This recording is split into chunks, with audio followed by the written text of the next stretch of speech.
Dinyak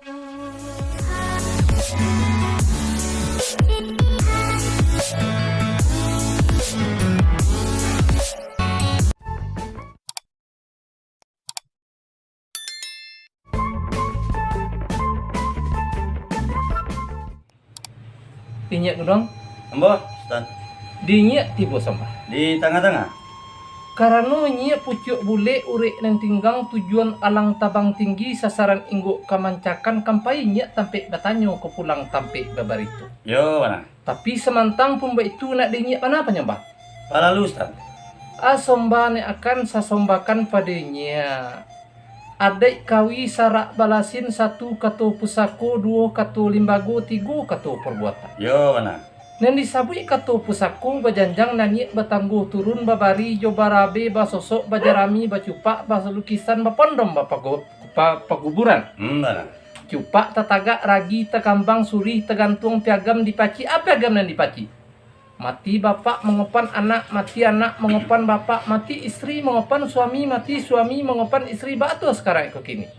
Datul dulu anak daripada bapak, daripada baku dinomoi. Seperti kopan salampi dari baku ucapan datuk dalam peliang dan tujuh saja yo nak dipelalu ke datuk dalam kutiannya tiga balai. Somba sayo pun lah nyanyi tita datuk saja yo saya punkan. Itu pun penyembahnya dinyak tiba sembah. Lah sampai di Sultan Bakari. Dibilang sampainya. Dan sepanjang bunyi penyembah Sultan Bakari tadi itulah katuna sebenarnya. Kok didangalah bayi bunyi dipandang bayi lupu, tapi semantang pun bayi itu. Dek ambo duduk lagi dua batigo duduk baca puinan tuo. Manjalang kato dijawek kato letak dalam bari bana simpan limbago. Ayo mananti sudah sakatiko. Di dalam bagi coba labe di lingkung adat jalim bagu ambo pakai sebab menantinya. Nah, pelang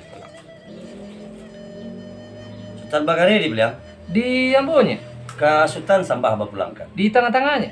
Sambah kesambahkan kepada Sultan. Nambah bunyi persembahan Sultan tadi. Talang di Tanjung Barula diambil ke Jujuang Siriah Malang tak dapat ditulak mujur tak dapat diraya. Iyalah. Tantang si mandiang nangko. Lah singke umur lah panjang langkah lah putih pandang ke dunia lah tarik pandang ke air lah dulu pada kita nambah samo. Iyalah. Batu sekarang ku kini nan diadakan datuk dalam nagari na beco na pakai bananya baturunkan sampai sekarang ku kini. Iyo. Mati bapak mengapani anak, mati anak mengapani bapak, mati istri mengapani suami, mati suami mengapani istri. Bana sekarang kok kini lata dulu istri anak pada bapak. Tentang kain kapan salampi dari bako ni namoi.